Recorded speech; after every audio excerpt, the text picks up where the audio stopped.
പ്രിയപ്പെട്ടവരെ, യേശുവിൻ്റെ നാമത്തിൽ നിങ്ങൾക്കെൻ്റെ സ്നേഹം നിറഞ്ഞ ആശംസകൾ. നന്നായിരിക്കുന്നുവോ? സന്തോഷമായിരിക്കുന്നുവോ? കണ്ണുനീരോടെ ഇരിക്കുകയാണോ? നമ്മുടെ ജീവിതപാതയിൽ ചില സമയത്ത് കണ്ണുനീരിൻ്റെ പാതയിലൂടെ പോകേണ്ടതായി വരും. കർത്താവ് ചില സമയം ആ പാതയിലൂടെ നമ്മളെ വഴി നടത്തും. അത് നമുക്ക് അത്യാവശ്യമായിരിക്കും. ചിലപ്പോൾ കുടുംബത്തിലുള്ള ചില പ്രശ്നങ്ങൾ, നമ്മുടെ ജീവിതത്തിലെ ചില പോരാട്ടങ്ങൾ, ആരോടും പറയാനാവാത്ത ചില കാര്യങ്ങൾ, കണ്ണുനീരോടെ അത് ദൈവത്തെ അറിയിക്കണം. അല്ലേ? ശരിയല്ലേ? ഞാൻ കണ്ടിട്ടുണ്ട്, ചിലർ വരും, എന്തിനാണ് പ്രാർത്ഥിക്കേണ്ടത് എന്ന് ചോദിച്ചാൽ അവരൊന്നും പറയില്ല, പ്രാർത്ഥിക്കണം എന്ന് പറയും. എന്നാൽ മുട്ടുകുത്തിയാൽ കരഞ്ഞുകൊണ്ടേയിരിക്കും. ആ കണ്ണുനീരിലൂടെ അവരുടെ അപേക്ഷയെ ദൈവത്തെ അറിയിക്കുന്നു. പുറത്തു പറയാനാവാത്ത പ്രശ്നം, കണ്ണുനീരിലൂടെ മാത്രമേ ആ പ്രശ്നത്തെ ദൈവത്തെ അറിയിക്കാൻ സാധിക്കൂ. അങ്ങനെയുള്ള പലരെയും എൻ്റെ ശുശ്രൂഷയുടെ പാതയിൽ ഞാൻ കണ്ടിട്ടുണ്ട്. നിങ്ങളും ഇന്ന് കരഞ്ഞുകൊണ്ടിരിക്കുകയാണോ? ഒരുപക്ഷെ മറ്റുള്ളവരുടെ മുന്നിൽ വെച്ച് കരഞ്ഞാൽ അത് ഒരു കുറ്റമാകും, അതൊരു പ്രശ്നമാകും എന്ന് കരുതി രാത്രി ആരും അറിയാതെ തലയണയെ കണ്ണുനീരുകൊണ്ട് നനച്ചുകൊണ്ടിരിക്കുകയാണോ? നിങ്ങളുടെ കണ്ണുനീരിനൊരു വലിയ മതിപ്പുണ്ട് എന്ന് നിങ്ങൾ മറക്കരുത്. അതെന്താണെന്നറിയാമോ? 56-ാം സങ്കീർത്തനം 8-ാം വാക്യത്തിൽ, എന്റെ ഉഴൽച്ചകളെ നീ എണ്ണുന്നു, എന്റെ കണ്ണുനീർ നിന്റെ തുരുത്തിയിലാക്കി വെക്കണമേ, അത് നിന്റെ പുസ്തകത്തിൽ ഇല്ലയോ? അതായത് സ്വർഗലോകത്തിൽ ദൈവം തുരുത്തി എന്ന ബോട്ടിൽ വെച്ച് നാം ഒഴുക്കുന്ന കണ്ണുനീരെല്ലാം അതിൽ ശേഖരിച്ചു വെക്കുന്നതായി ഇവിടെ പറയുന്നു. അത് കണക്ക് വെക്കുമത്രേ ഈ ബോട്ടിലിൽ എത്ര കണ്ണുനീര് വന്നിട്ടുണ്ട് എന്ന്. ദൈവം എന്തുകൊണ്ടാണ് ഇങ്ങനെ പറഞ്ഞിരിക്കുന്നത്? ചില കാര്യങ്ങൾക്ക് നിങ്ങൾ പ്രാർത്ഥിച്ച ഉടനെ തന്നെ മറുപടി കിട്ടും. ചില കാര്യങ്ങൾക്ക് ഉപവാസം ചെയ്ത് പ്രാർത്ഥിക്കുമ്പോൾ അത്ഭുതം നടക്കും.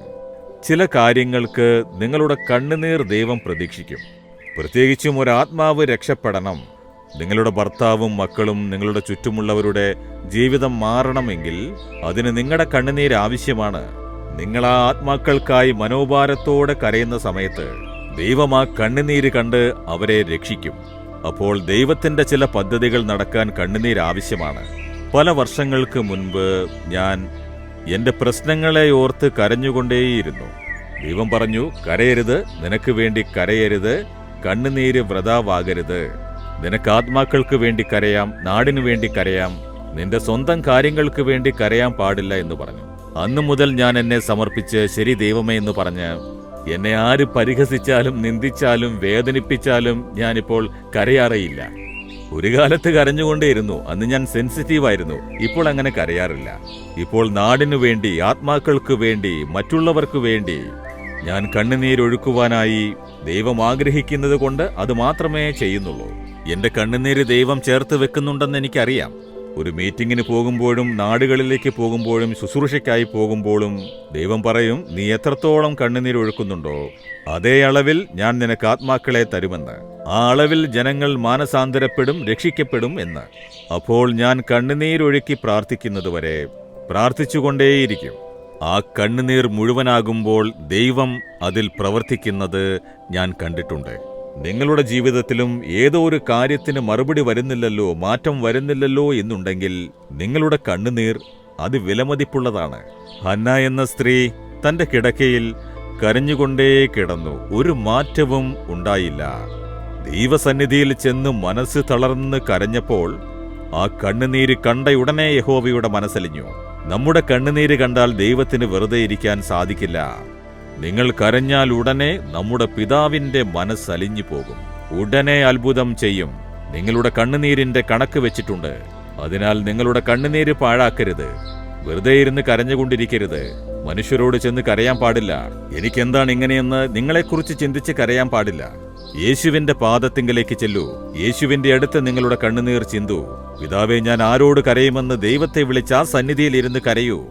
നിങ്ങളുടെ കണ്ണുനീർ ദൈവം ഒരുമിച്ച് ചേർത്ത് അതിനുത്തരം തരും. ചില കാര്യങ്ങളിൽ നിങ്ങളുടെ കണ്ണുനീർ നിറയണം. അതുവരെ നിങ്ങൾ തുടർന്ന് കരഞ്ഞ് പ്രാർത്ഥിക്കേണ്ടി വരും.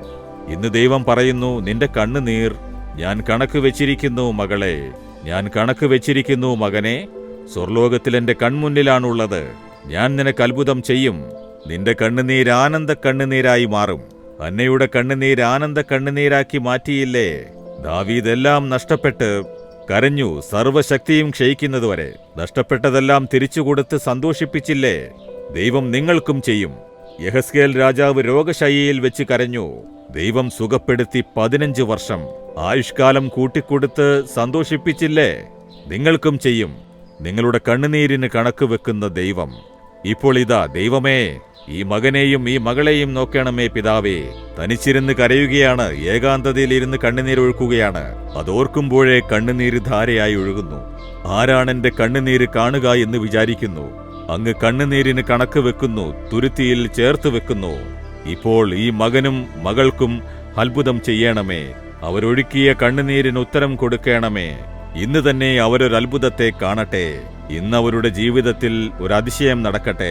അത്ഭുതം പ്രവർത്തിച്ച് അവരുടെ കണ്ണുനീർ ആനന്ദ കണ്ണുനീരാക്കി മാറ്റണേ പിതാവേ. യേശുവിന്റെ നാമത്തിൽ ആമേൻ, ആമേൻ. Jesus readings Malayalam YouTube channel subscribe ചെയ്യുക. ബെൽ ഐക്കോൺ ക്ലിക്ക് ചെയ്യുക. ഞങ്ങളുടെ ദൈനംദിന പ്രോഗ്രാമുകളെക്കുറിച്ചുള്ള അപ്ഡേറ്റ് ലഭിക്കുവാൻ